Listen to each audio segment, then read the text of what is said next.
Voltamos então para o nosso vídeo número 2, que é ecologia número 2, que vai pegar alguns conceitos importantes que a gente tem que saber ao longo dessa ecologia, tá legal? Então, humanos, vamos lá. Conceitos importantes. No enunciado da questão, ele não precisa colocar um nome desses conceitos importantes e explicar o que é. Ele parte do princípio que você já sabe o que é isso, tá bom? Então vamos lá. O primeiro conceito importante é esse daqui, ó.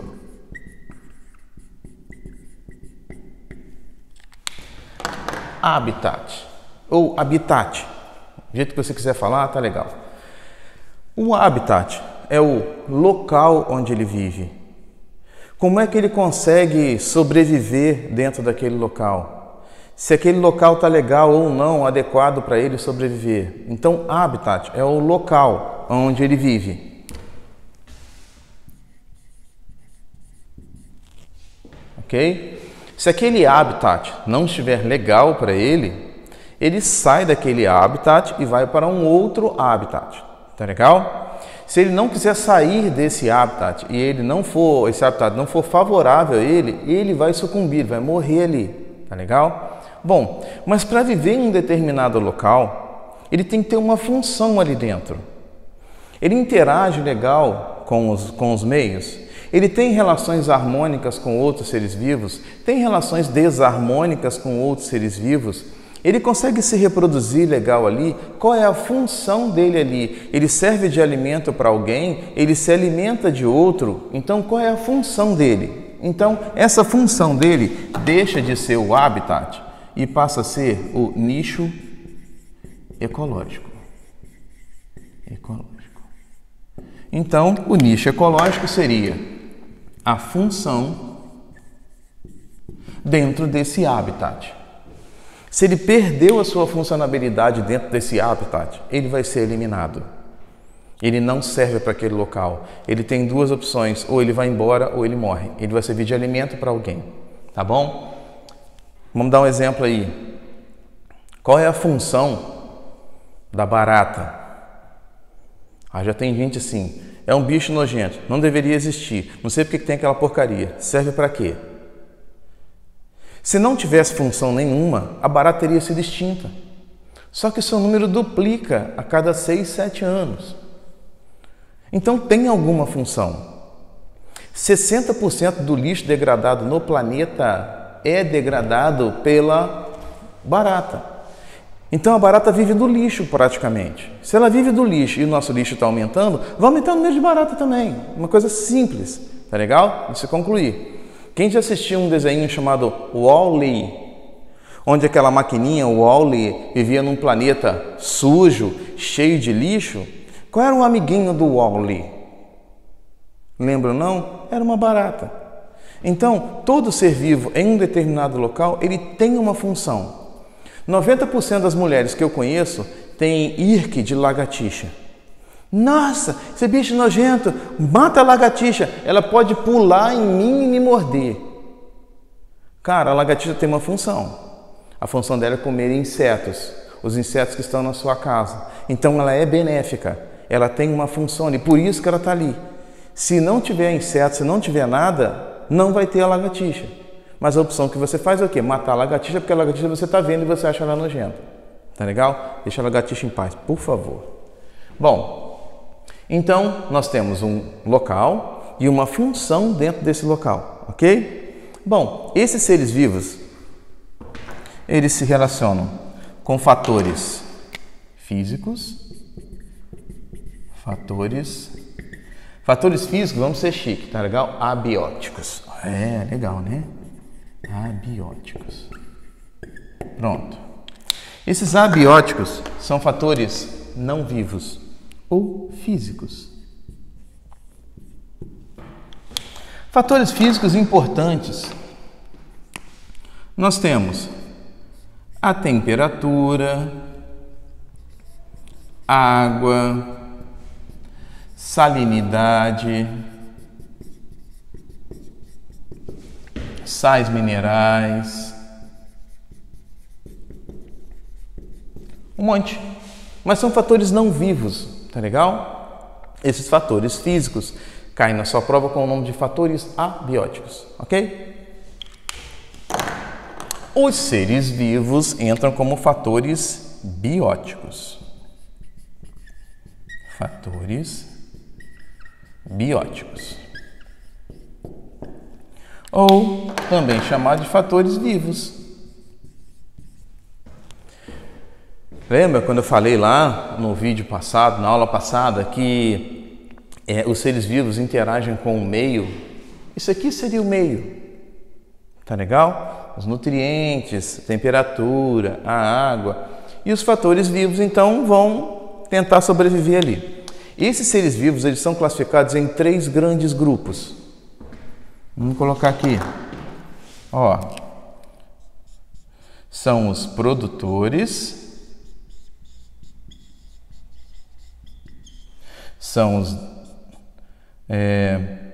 consumidores, já é direto no último, consumidores, ok? E os decompositores. Decompositores. Não é muito assim que funciona não, mas só para a gente ter uma noção. Alguém produz, o outro consome, todo mundo morre, os decompositores pegam para ele.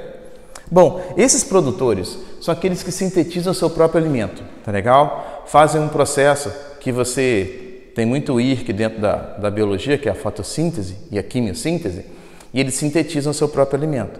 Se eles sintetizam o seu próprio alimento e não dependem de outros seres vivos, eles entram aqui nessa classificação como autotróficos ou autótrofos. Eu vou colocar autótrofos, tá bom? Então vamos lá. Autótrofos. Você vai lembrar que esses autótrofos são todos aqueles que são fotossintetizantes ou quimiosintetizantes, ou seja, sintetizam seus compostos orgânicos independentemente de outros seres vivos, por isso que eles são autotróficos, tá legal? Bom, eles produzem, mas eles produzem demais. Se eles produzem demais, sobra. Essa sobra eles guardam. E essa sobra que eles guardam, quando vêm os consumidores para comer os produtores, eles pegam essa sobra, tá legal? Então os consumidores, eles não são autotróficos, eles são heterotróficos. Heterotróficos. Eles não conseguem sintetizar o seu próprio alimento, não conseguindo, eles procuram em outros seres vivos, quase sempre os produtores. Então, todo consumidor depende direta ou indiretamente de um produtor. Porque se esse consumidor aqui come um outro animal, esse outro animal ou comeu um vegetal ou comeu um outro animal que come vegetal. Enfim, todos dependem desses produtores. Toda vez que o nível de poluição chega ao nível dos produtores, significa que a cadeia alimentar inteira está comprometida. Tá legal? Bom, produzem, eles consomem também, claro. Só consomem. E esses aqui pegam essa matéria aqui, para eles energia, e joga fora o resto. Esse resto são os nutrientes, são os decompositores. Esses decompositores decompõem a matéria orgânica em inorgânica, ok? Essa inorgânica são os sais minerais. Então, como decompositores, eu vou colocar aqui bactérias e fungos. Bactérias e fungos. Bom, vamos colocar um asterisco aqui. Não é dessa cor. Vamos colocar um asterisco de uma outra cor, que já tem verde aqui. Ó, um asterisco aqui, um asterisco aqui. Ok? Esses heterotróficos, eles são classificados de acordo com o tipo de alimentação deles. Nós temos os herbívoros, ok? Temos os carnívoros. Ops, a gente tem que soprar porque essa caneta aqui é a base de álcool. Carnívoros e os onívoros. Então, os herbívoros, eles se alimentam exclusivamente dos produtores. Os carnívoros se alimentam de outros animais, carne. E os onívoros comem os dois, têm uma dieta diferenciada. A pergunta é a seguinte: você é o quê? Nós somos onívoros. Algumas pessoas fazem a opção de serem vegetarianas. Eles são vegetarianos, mas eles ainda fazem ingestão de ovo, por exemplo. O ovo é animal. Agora, os veganos, eles fazem a opção de se comportar como herbívoros. É uma questão de opção, a gente não está discutindo isso aqui, cada um come o que quiser, tá legal? Cada um come o que se sente melhor. Bom, o que acontece é o seguinte, não é o nosso caso, mas na natureza o padrão de dentes interfere para você classificar. Uma outra coisa, se cair uma questão assim, o cara pegou um peixe, como é que ele vai saber se esse peixe é herbívoro, carnívoro ou onívoro? Se ele só te deu essas informações, a resposta está em análise do conteúdo estomacal. Vê lá o conteúdo estomacal desse peixe, vê o que ele comeu e a partir daí ele tem a definição. Bom, o padrão de dentes aqui é o seguinte, os herbívoros, eles têm os dentes certinhos. Cavalo.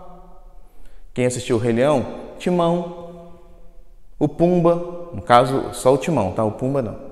Os carnívoros, quem assistiu Procurando Nemo, tem o Bruce, que era um tubarão exclusivamente carnívoro, aquele tubarão, o dente é assim. Esse é o padrão de dentes. Nós que somos onívoros, nós temos esse padrão e esse padrão. Então, nós temos os caninos, 1, 2, 3, 4 e um outro canino. Então, nós temos um comportamento, nós nos alimentamos de coisas herbívoras e carnívoras. Nós somos onívoros, tá legal? Então, de acordo com o enunciado da questão, de acordo com os seus hábitos alimentares, você consegue classificar em herbívoro, carnívoro ou onívoro. Na verdade, da gente fechar essa parte, na verdade, esses decompositores aqui, eles também são consumidores, porque eles pegam uma coisa que já foi feita e decompõem. Eles transformam as substâncias orgânicas em inorgânicas. E esses esses inorgânicos que eles soltam no solo servirão para que esses produtores comecem a fabricar mais coisas. Então, isso aqui é um ciclo, tá legal? Nasce, cresce, morre, se decompõe e o nutriente, o lixo dessa decomposição vai ser utilizado pelo produtor. Então é um ciclo, nada se perde, nada se cria, tudo se transforma. Tá legal? A bactéria e o fungo, ela não está fazendo isso pensando no produtor. Ela está fazendo o seguinte, eu quero a minha energia, eu quero o meu composto orgânico e joga fora o lixo. Na verdade a gente só pega lixo, a gente só pega o que sobra. Tá legal? Então a gente tem aqui esses conceitos importantes para a gente entrar na parte na nossa próximo vídeo de ecologia, tá legal? Tira aí o seu print se você quiser, sair da tela, tá ok? Então a gente volta com todas essas informações organizadas numa cadeia alimentar, numa teia alimentar, tá certo? Valeu? Alô, humanos!